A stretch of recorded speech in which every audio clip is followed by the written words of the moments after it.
Good morning. I'm Debby Montgomery Johnson, the founder of the nonprofit, The Woman Behind the Smile, and your host of Stand Up and Speak Up, a show that is about each and every one of us. Many of us have something we're hiding, something we're ashamed of, something that through no fault of our own or through our own making, we keep hidden, and that, in fact, keeps us hidden from each other and the world. Good people go through terrible situations. Wise people know when and how to let it go. Everything that happens to us helps us to grow. And while it may be hard to see it right away, the most important thing to do is to change your perception about your circumstances. Regardless of what your personal experiences or traumas have been, this showcase series is designed to ignite the light in you, as well as providing safe harbor, education, personal growth, and resources so that no matter where you are in your journey, you'll have the courage to move on when you're ready.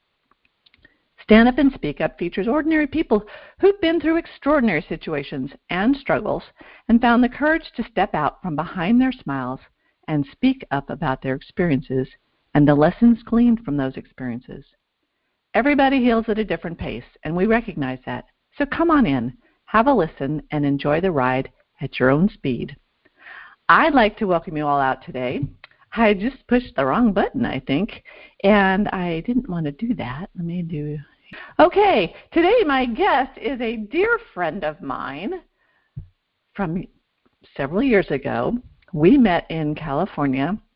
At the time, it was called Changemakers. Now it is called Awakening Giants. Fabulous, fabulous opportunity that we had out in California. And I met not my first friend from the UK, but one of my sweetest friends from the UK, and her name is Kezia Luckett. Good morning, Kezia. Good morning, Debbie. It's so wonderful to be here. I guess it's afternoon for you, huh? It is. Well, it's lunchtime. It's lunchtime, so it's moving into the afternoon period. Well, I'd like to welcome you and all of our friends from the UK that I hope are going to be coming in and listening to this, because this is a conversation that we all need to have. One about leaving our past behind us and moving forward. And I'm so excited to have you here because I want you to tell your story. And I want you to tell it because when we met in California, we were part of an extraordinary group of women. I guess there might have been one young man there who decided to jump and to do something just way out of character for us in many respects. I'm talking about the confidence course in one spot, but also about getting up on a stage and standing up and telling our story. And this series is all about standing up and speaking up. So I'm just going to jump right in and have you tell us, why did you go to California, and what was your purpose for being there? Why did you jump, and what got you to stand up and speak up? Oh, my goodness. What a brilliant question. It seems like a lifetime ago that we were in California, but it also seems like it was just yesterday. It was really interesting because I was literally probably a month or so into my business when I got invited to go to California. And we were just getting ready to relocate to Barcelona. So, all the odds were kind of really stacked against me to go. But, when you just get this feeling that you just have to do something, it might not necessarily make sense. You might not necessarily know how you're going to do it, but you just know that you need to be there. That's what I felt like when I spoke with Sprite, and she talked about what is now commonly known Awakening Giants. And I remember it was literally a month before relocating to Barcelona, I jumped on an airplane and flew to San Diego to stand on stage. And I think the reason that I did it more than anything was I knew that I had a story that needed to be told. I knew I was on a mission that needed to come out to the world, and what better way to do it than be around some phenomenal people that also were on missions to change the world for a better place. Well, it's interesting that you had that feeling because so did I. I didn't know Sprite, and this is Sprite Laureano, who's one of the founders of Changemakers, Awakening Giants. I was actually with Trish Carr, who's one of the sisters of Women's Prosperity Network, and Trish had done something with Sprite earlier. And so she brought this opportunity up, and I'm sitting on my chair going, I need to go. I need to go. I didn't know why, like you. And all I had to do was fly to San Diego. I didn't have to fly across the pond. So I give you great kudos for jumping. And what did your family think? Well, I remember, because obviously, as you can imagine, moving abroad is not a cheap thing to be doing. And I remember saying to my husband, yeah, I'm going to do this. And he goes, oh, my God, how much did it cost? And it's like X amount. And he goes, well, you'll figure it out. And I did. Within 24 hours, I'd raised $7,500. It's amazing how much your brain starts working to be able to bring in what it is that you need. And I still think even when I got on that airplane, they thought I was absolutely mad and I'd lost the plot. Did you know anybody else that was coming across? I knew Sammy Blindell, who was another lady, but that was it. I didn't know anybody else at all. And, as a bit of an introvert, I'm probably an extroverted introvert in different situations. But, the thought of kind of being plunged into a group of highly successful women that are all on these phenomenal missions, there was that element of, am I going to be out of my depth? Am I in the right place? How is this going to be? But every single person within that community just made the whole experience magical. So when you got there, though, it was interesting. I was looking at your quiz this morning, and one of the questions is, when you walk into a room, what do you do? Do you hide? Do you stand back? Do you jump right into a conversation? When you got there to California, except for Sammy, how did you feel when you walked in there, and how did you react? I'm one of these people that likes to just take everything in before I kind of leap in. And I do remember there was a time in the entrance hall, and I remember watching all these people, and a lot of people did know each other. And I remember seeing Christy Whitman, who again I hadn't met. I didn't know who she was, and she was stood off to one side. And I remember going over to her and thinking, well, there's somebody on their own. I can start a conversation there, and I did. I started a conversation with Christy. And that for me, it felt so much easier to be able to, observe what was going on, take it all in, and then find that one person that I could start a one-to-one conversation with, and then delve into the group in a much wider way. Very nice. And it's funny that Christy is the one that I really haven't heard from much since then, because we kind of got into our own little groups at that point. But I'm going to jump in. Another jumping point was literally when we went up to the confidence course. Yes. Explain to me how you felt when we got up on the top of this mountain. We're overlooking the area. I guess we were in Los Angeles area, and we were faced with those challenges. What was the greatest challenge for you? Which of the confidence course challenges was the greatest, and how did you feel doing it? I can hear you giggling now. All of them. I mean, I'm not great at heights, and Debbie's talked about this confidence course. It was basically set up in the trees, these massive, massive big trees in the middle of this forest, and our role was to either go up a pole and make a leap, or go up a pole and then travel through these little sticks. I'm sure it was more than sticks, but it felt like little sticks. Standing at the bottom looking up, I knew that if I didn't go quickly, that the fear would rise up. And so I remember just going, just don't even think about this, just clip yourself in and go. And I got up and I started the transition across, and then the legs started to shake. And that for me was the worst thing. Once I was down and I could then watch everybody else, it felt good. I felt like that sense of satisfaction, but it was just kind of, don't let your brain engage, just go. How did the group dynamic help you get through that? Because it was quite a daunting experience. I know the one for me when I climbed up that 30-foot pole or whatever, and leapt 8 feet and caught a trapeze. I mean, I felt like Tinkerbell. It was exhilarating for me. Scary of all get out, but just exhilarating after the fact. But what was it for you? I know it was what it was for me, but what was it for you that got you to take that first step to go up the pole? And how did the girls around you make you feel? Yeah, I was going to say it was the ladies around me that really support. Considering, you're plunged into a group of people that you don't know. So, it's not like this is your besties that you're going out for a trip with. These are people that you don't know. And quickly you see, I'm not going to use the word weaknesses because I don't think that they are, but you see those points of vulnerability that people have, and actually scaling up something high, it shows those vulnerabilities really quickly. And the thing that I absolutely loved about that scenario is that everybody was there cheering people on. You can hear the voices, from the ground. Yep, just 1 foot, just one more hand, just a little bit further. Go on, you can do it.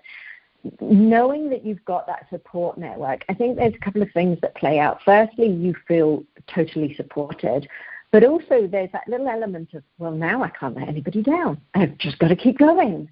And that whole safe container up that mountain was just gorgeous, absolutely gorgeous. And I remember you taking that leap. I can see it vividly in my head, and I can see it when you came down and the look on your face.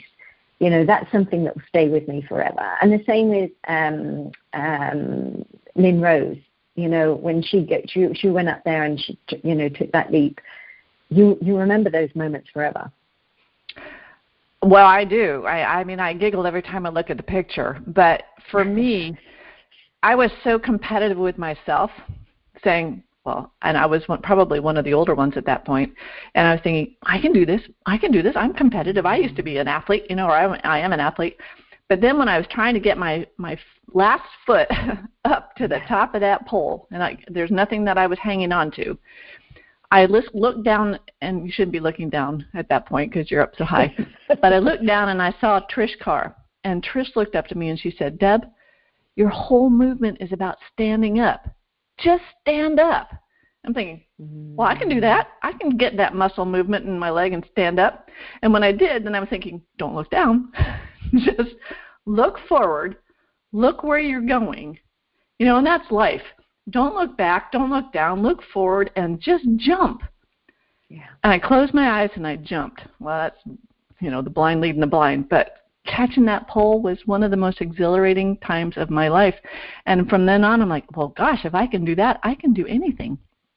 And I think everybody, I remember Peggy, when Peggy and I looked like Mutt and Jeff. I'm 5'8", Peggy's probably, I don't know, less than 4 feet. Yeah. When she was putting her little arms around that pole and trying to climb herself up, I'm like, that was such a great experience for all of us to pull together and to encourage every little movement for her. And when she got up to the top and walked across, what an exciting time for all of us. And you know what? I miss that in today's world, where we just, regardless of where we came from, we just support each other and cheer each other on and celebrate those little moments. Yeah.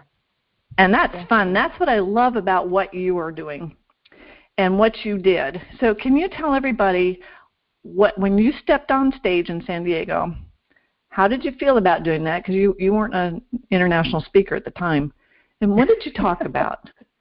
Why did you tell your story? I'm laughing because you said I'm not an international speaker. I've been in a job. You weren't. I presented clinical data a lot in my previous job to, lots of doctors and consultants and cardiologists. But that was my first time ever being on stage representing myself. And it just makes me chuckle because that was my first, entrance into being a speaker on any stage, let alone, the first time being an international speaker. And I chose to talk about something that I'd never shared with anybody before. And I must admit, when I was practicing it at home, I probably spoke it about 40 times before I could share that without crying. And it was really about my unraveling. And I had postnatal depression after the birth of my second son, and sharing with people what it felt like to go upstairs and hear this noise and suddenly realize that I was the person that was making this noise, and the kind of unraveling that happened with that. And the reason that I shared that particular story is that we often think that our stories, those things, and I know you and I have talked about this a lot, those things that we're really ashamed of, those things that bring up, those so-called negative emotions, are things that should be hidden, that we should be embarrassed about. But do you know what? It's in the sharing of those stories that we can give hope and inspiration to others, whether that's men, women, children. And that was my desire getting up on that stage is, my movement was called Women of Contribution. I wanted every woman to understand that it doesn't matter where you've been, what you've been through, just by being you are enough.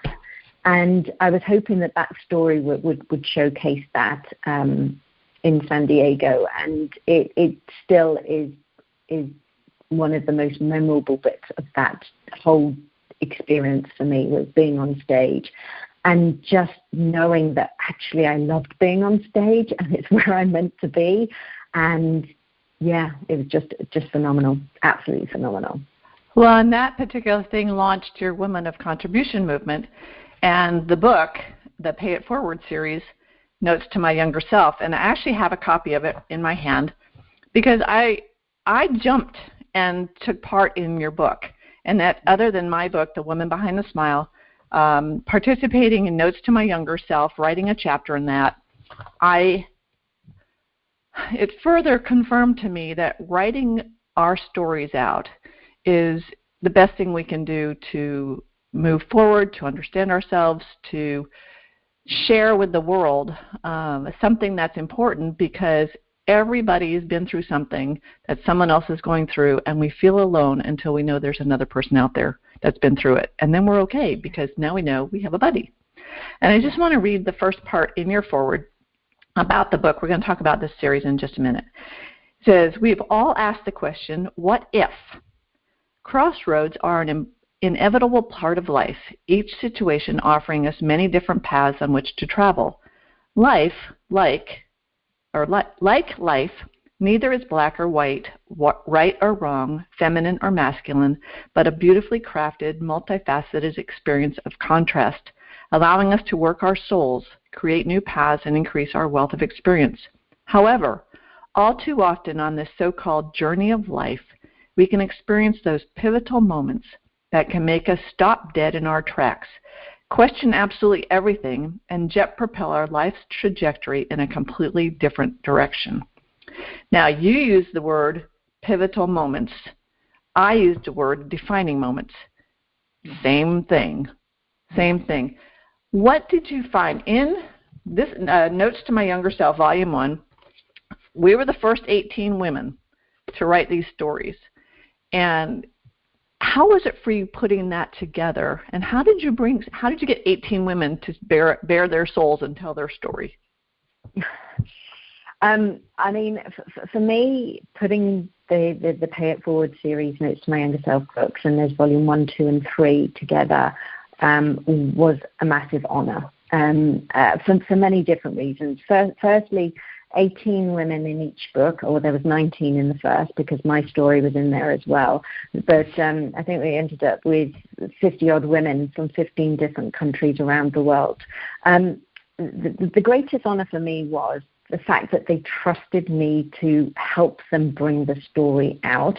But not only the writing aspect of the story, each woman that was part of that went through a therapeutic process called mind conditioning therapy, and expressive writing is part of that, and it helps release the trauma. As a positive psychologist, that's my area of interest.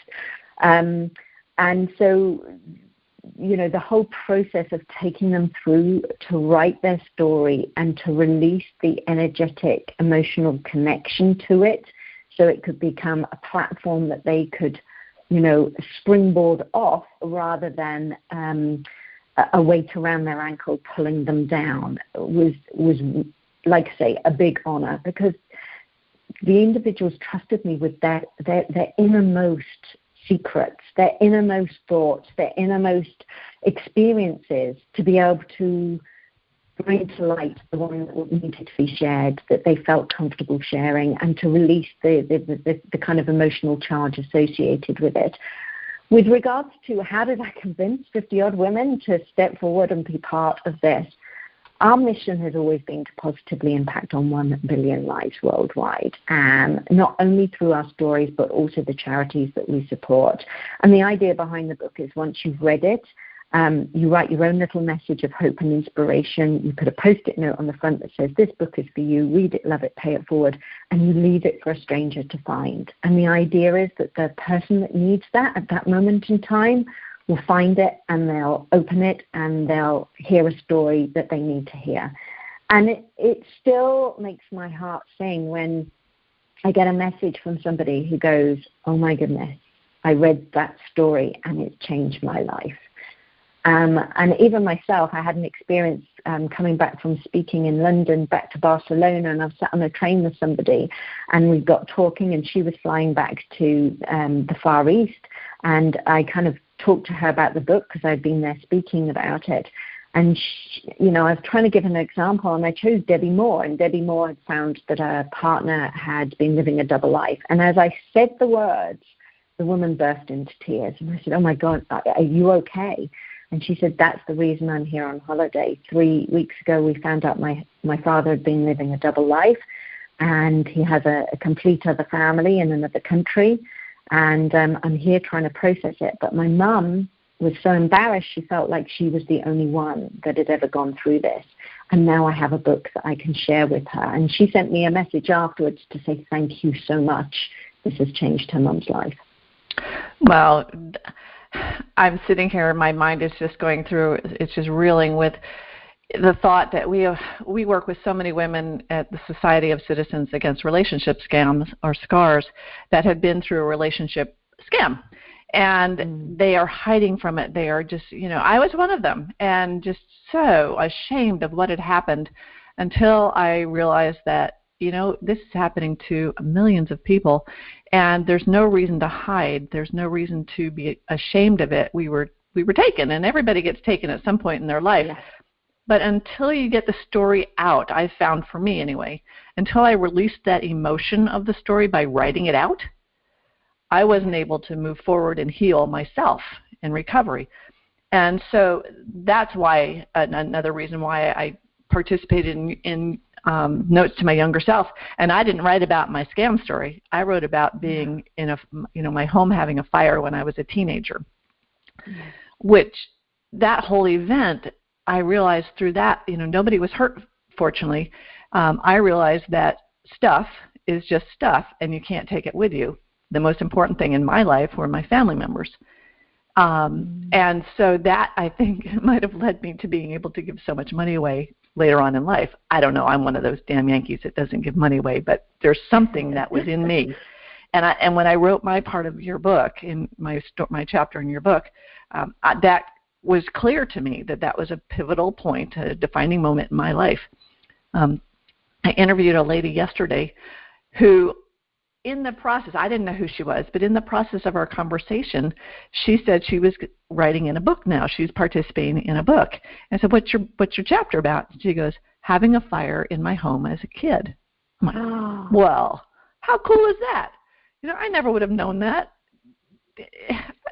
I mean, wow. I'm just confluxed here, because until we start talking and opening up about our lives, we don't realize that we have so much in common. And that's what I love what you're doing. And part of your story, too, was, excuse me, when you were a young girl, and in my story about the fire, it was those pretty little blondes, I, as a tall, dark brunette, athletic type, always wished I was a skinny little blonde. Can you tell me your side of that story? As a child, you were a skinny little blonde. How did that affect you? It's always funny, isn't it? You always want what you don't have. I was a skinny little blonde, and my teenage years were brutal, constantly being teased for being skinny. And my parents moved me when I was 13 to a new area where I knew no one.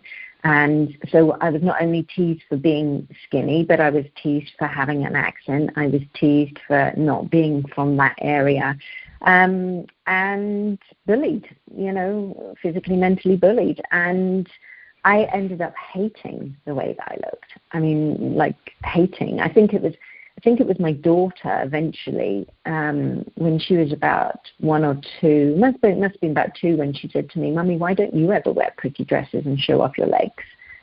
And it suddenly dawned on me. It's just like I'm almost 40, and I'm still covering up. I'm still hiding myself.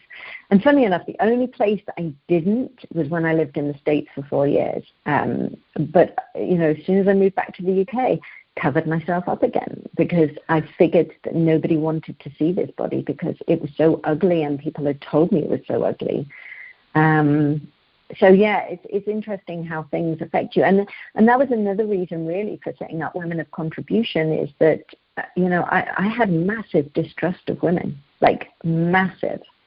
Not only was I bullied in the schoolyard, I was bullied in the workplace as well. And it took me a long time to realize that actually that's somebody else's story. I chose to buy into that story, but that was somebody else's story. And at any point in time, I had the power to step out of it, but I was just conditioned by their words. And when I did finally step out, I realized that actually I like who I am. I like my body. I like, everything about me. But I had to step out of that story first. And that's interesting. I'm thinking back to when we were in San Diego. We were around some very influential women, many that we didn't know until, I started Googling who everybody was. And I'm like, wow, their bio is great. They're doing great things. But when we were in a group and at those vulnerable moments, even the strongest of us really cracked. Yeah. There was some sort of emotion that came up. And in your practice of positive psychology, what are the things that are making us crack? What's happening that we're now opening up, or maybe not opening up? What are you seeing in today's life with the girls you're working with? Women. Yeah, it's interesting at the moment, because obviously we're navigating a new world that we've never navigated before, and in each country is different. I mean, obviously I work with women from around the globe, so I'm experiencing it in different ways. I think people are being more honest with their emotions and what they're feeling, and they're naming it. As a positive psychologist, I'm seeing loads and loads of magazine articles about think positively, everything's going to, it's all well and good, but actually we have the spectrum of emotions for a reason. And as far as I'm concerned, there's not bad emotions or good emotions. They're all indicators of something that's going on. So I think people are being a lot more honest with the way that they're feeling at this moment in time, and also reviewing the way that they've been living their lives. Because I don't know about in the States, but I definitely know here in the UK, when we were in lockdown, people's life and the way that they lived changed. It had to change. And we've been in a quite a masculine energy of doing constantly, rather than that beautiful balance of masculine and feminine where we both do and can be, take time back for us, do the things that make our heart sing. So I think there's been a massive kind of shift going on that I've definitely been noticing. Have you noticed a difference between the women of different ages? Are the 20-somethings, 30-somethings doing things differently than those of us that are in our 50s and 60s? I can only talk from what I'm seeing, because I don't tend to attract that many kind of, millennials coming in. Most of my clients tend to be midlife, and midlife can be anywhere from 35 kind of up to 60 odd, 65, 70.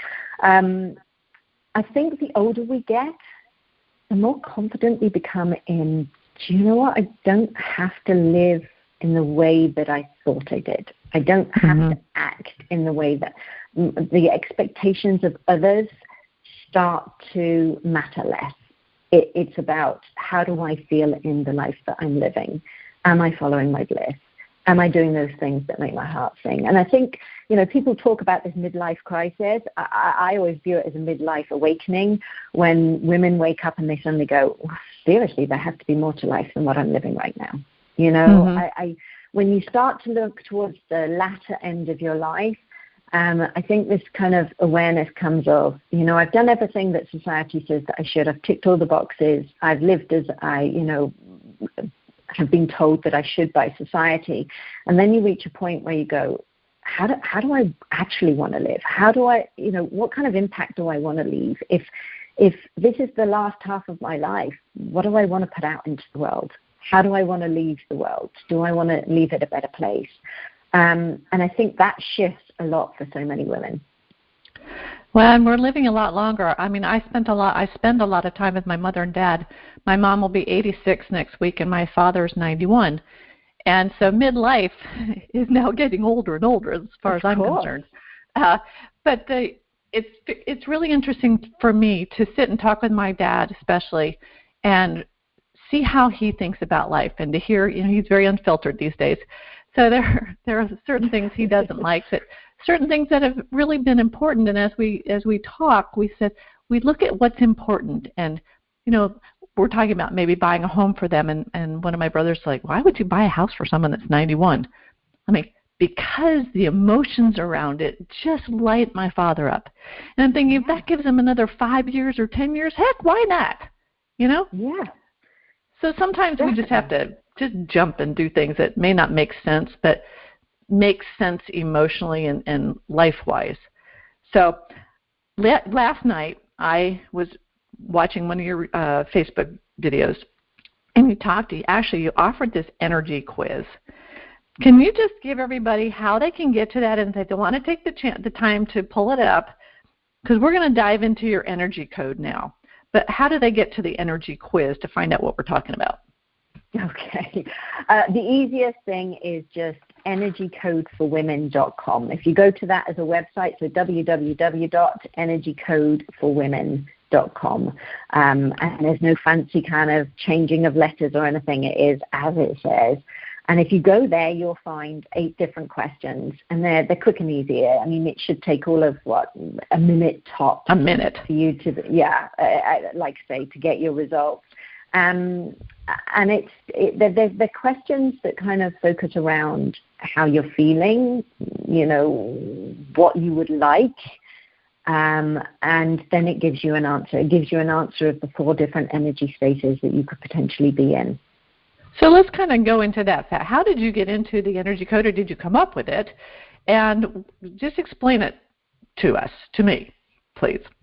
Yeah, so the energy code is something that I created, and in actual fact, it's probably been in the making for at least 10 years. I ran a female-based concierge company back in 2010, and I had 35 women working for me, and we used to go into the homes of busy corporate women and help them juggle the work-life balance. So we'd do childcare and washing and ironing and making the evening meal, whatever they needed at that moment in time.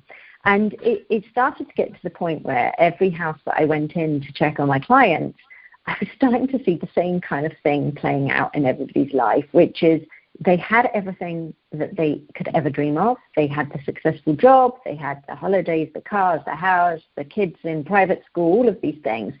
But they were coming up with depression, anxiety, health problems, and a variety of others. And in that particular business, I ended up burning out. And it just made me realize that so often we work against our natural body indications, those indicators in our body. And for me, I ended up in bed with pneumonia for 4 weeks. And then I thought, no, I'm fine. I got up and I ended up back in bed for another 2 weeks with food poisoning. And it was at that point I was just like, I can no longer work from 6 in the morning to 12 at night. Monday through to Saturday with a family whilst renovating a home and think that I'm going to get away scot-free. It's not going to happen. And so the energy code has really kind of developed over the last 2 years. I had a private group of women that were navigating through it, and I was using it as a peak performance tool with my clients, private clients. And if I tell you that in my private group of ladies, when they first started working with understanding about their energy code, 97% of them remained in the space of nurture for almost 2 months. And we can expand on what nurture is in a minute. And that might sound like a really nice place to be, but I can tell you that nurture is slightly different than what it sounds like. But it made me realize that there is an epidemic across the globe of people, especially women, that are not listening to what it is that their body needs, and they're putting themselves at the bottom of their priority list. And in many cases, they don't even figure on their priority list. Well, it's interesting, too. When I first heard about it, and you were talking about the masculine and the feminine, I'm thinking, ooh, that kind of... that whole, I guess, bringing back up, all of us thinking, well, I don't want to be categorized as masculine because masculine is the get things done and be in charge and all that. But then the feminine came across as being not in control and not doing these things. I'm like, oh, we need to expand on that because you're going to have a lot of women out there saying, hey, I'm not sitting around eating bonbons every day. Right? I mean, yeah, you and I talked about that. We do need some quiet time, and mine actually is sitting in front of HGTV watching home renovation shows with a bag of peanut M&Ms. Not every day, but every now and then. I love that, and the reason that I'm laughing is that quite a few of my clients at the moment call me Wendy Rose from Billions, who's the psychologist there that works with the traders to really push them in their lives and business to be the best that they can be. And a lot of my private clients, I'm working with individuals that are very successful in what it is that they do. Many of them are kind of in that masculine energy of doing, and they do it exceptionally well. When I'm talking about feminine, this isn't about not being in control, although control does fall into this a little bit. You can still be in control in your feminine energy, and this is what creating an energy code is all about, because most women have learned how to be in life through learning through their parents or other people around them. So if your mum or your grandma or whoever it is that you raised you was very much of a doer, i.e. they put everybody else's needs ahead of their own, they just cracked on, they put head down, if things were going bad, they just worked harder and longer, then the chances are, unless you consciously tried to do something differently, you're going to be the same. And what we've seen generations and generations of women, especially since the 50s. If you think back to the 50s where women kind of were starting to come into the workplace, and there's a psychologist called Daniel Levinson who describes it as the myth of the successful career woman. We were sold this dream of having it all, i.e. we could go in, we could compete with the guys to work up the corporate ladder, and we could still have the family and everything that goes with it. But instead of having it all, we've ended up doing it all. And so, a lot of people are in this pattern of doing it all. So the feminine energy side of this isn't about, I'm just going to lay back and I'm going to do absolutely nothing, although that's part of it. It's about, we as women have peaks and troughs in our monthly cycle, regardless of whether you still have your feminine cycle or not. We have those moments where we need to take time out for ourselves and rest and replenish. And we have times where we're in our creative zone of genius and we're doing stuff. The energy code is all about creating a code that works for you, rather than being in the masculine energy of doing all the time to the point of burnout, overwhelm, exhaustion. You start to understand when to pull back and when to push forward. And when that happens, that's when you create your own energy code that works for you. And that's when you start to live from an intentional and conscious perspective, rather than every day being Groundhog Day and you wondering why things don't change. Well, that's perfect. And we were talking earlier, I really feel as I've gotten older, I can find that balance a lot more. because I'm not in the, fix it mode or the do it mode or, the mom mode constantly, because I'm an empty nester for the most part. And I can concentrate on the things that I want to. My husband, my home, my business, my mission, the woman behind the smile, those kinds of things.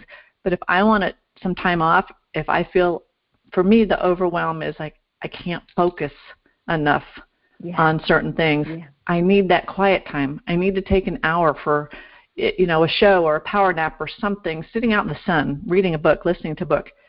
We need to find those times in our lives just to take a pause. Yeah, right? You do. And it's interesting because one of the things that's coming up a lot for the women that I'm speaking with at the moment is brain fog. I've got so much brain fog, I can't concentrate. And that's because you're in your head.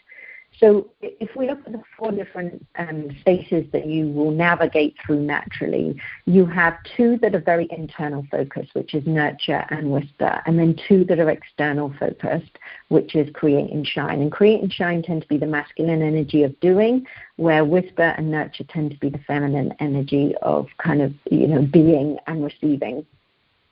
And actually going through that cycle, there will be times where you're out there, doing stuff. But if you become too much in your head, it starts to have an effect on your body, and this is where the brain fog comes in. People are too much in their head, and they haven't learned to take the time out to reconnect back into their body, to give themselves space. The best ideas don't come from sitting in front of your computer or working longer and harder. The best ideas normally come from doing something, quite mundane, whether it's walking or being in nature or having a shower or any of those things. So it's really just utilizing the power of our natural cycles.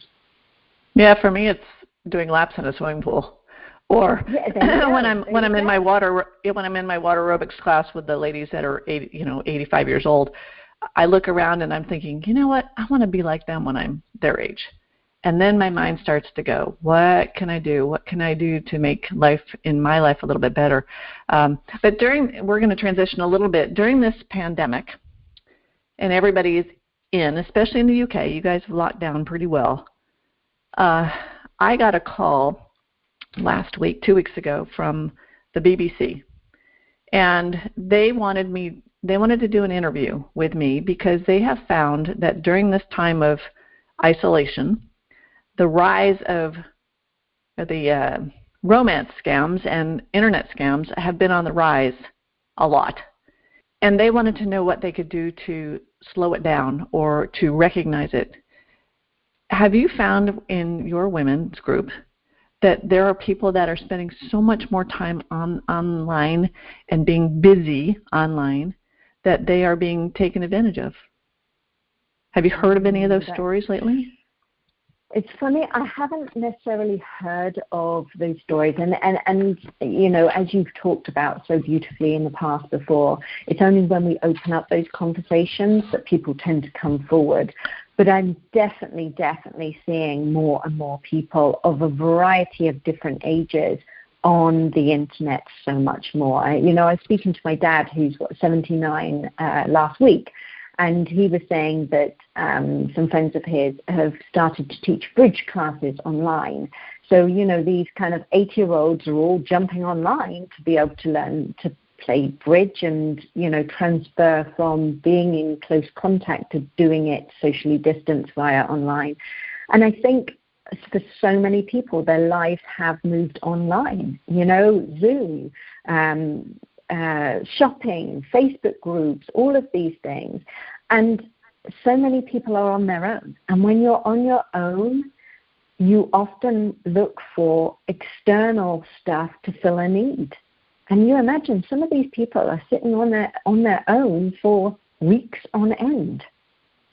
So it doesn't surprise me that has increased, because with the best will in the world, and also if our own personal resilience and motivation is dropping, then people are going to be very vulnerable to be hit at that moment in time. We're looking for connection. We're looking for friends. Definitely. And we forget that we're looking at a picture online and we have no idea who's behind that picture. No. And I can honestly say that I've been inundated over this time period with people, men contacting me on Instagram, and you can see them a mile away because the first word is hello or hi, and then they leave it. And then if you don't answer, then they'll do something else, and then they'll start in with the kind of, hey, beautiful, or something like that. And if you're somebody that is not aware of this, and obviously I am because I'm friends with you, and you're lonely, and you're looking for that connection, and somebody says, hey, beautiful, I've seen your pictures, and you're gorgeous, all of a sudden your emotions are going through the roof. Now you want more of that. That's like dangling a sweet in front of a kid and saying, there you go. And, I'm not saying that people are stupid, but actually in those moments where there's nothing else going on and you crave that connection, I'm not surprised at all. Yeah, and stupid's not a word, girls. It's not in our language because everybody feels joy when someone wants to connect with them. And be careful. What I'm seeing now is that a lot of our women's groups are being infiltrated by these guys, and they'll find one friend that they can connect with, and now they're mutual friends, and then they're sending a request to you, and you say, oh wow, they're friends with them, they must be okay to be a friend with me. Just beware and be aware. And I'm going to segue real quick into Dr. Tim McGinnis. Tim is the founder of the Society of Citizens Against Relationship Scams, or SCARS. And Tim, welcome. Can you address this, Tim, on what's happening in the UK? And I haven't really gotten it out there much, but how can people that have been, a victim in the UK, where can they go to? What's their next step? Well, the UK is a little bit of a special case because the UK is so connected with Western Africa, Ghana, Nigeria, etc., that scammers have actually set up shop in the UK, and it's a constant ongoing problem. So the scammers that are working the UK are different than they are in Europe and the United States because they're not only doing it online, but they're doing it in person. So the UK has a special problem from scammers showing up on the door, calling on the phone, sending texts. Every conceivable model is at play in the United Kingdom. There are a couple of good nonprofits in the United Kingdom. We are a global nonprofit that's based in the United States at againstscams.org. But if you're looking for local support, there are a couple of hotlines. My recommendation is that if you encounter a scam, the place to go immediately is Action Fraud, which is the UK, London or Metropolitan Police's cybercrime avoidance enforcement agencies. So just look up Action Fraud online, either their website or social media, and that will guide you through that process. You can always report scammers on the SCARS global portal, which is anyscam.com, to report scams anywhere in the world, and then we'll forward that information along. But when you're talking about people in isolation in general, there's a lot of things that are going on. And I was going to ask, it seems that as we are in isolation, we're beginning to lose our regular day and night cycles to a certain extent because we lack the rigidity of our daily schedules. You get up, you get showered, you have breakfast, you make your commute, you go into the office, then you go to lunch, then you work in the afternoon, then you come home and you do what you do. And for 5 days a week, you have a very regularized schedule. But now with everybody in isolation, you don't have that. You sort of roll out of bed and you sit in front of the computer in what you were wearing to sleep in. Maybe you get a shower by noon, maybe not. You eat when you're feeling peckish or hungry, but there's no defined schedule. As a result, this is screwing with people's sleep cycles. And one of the great issues in being able to defend yourself intellectually, online especially, is what you talked about, which was the brain fog. I find that when my sleep cycle gets completely out of whack, I spend more time in a fog, difficult focusing, etc. And when I force myself back into at least a 7 or 8 hour a day sleep cycle, I'm sharp again. And this has always been the case for me, even though I have no defined sleep cycle.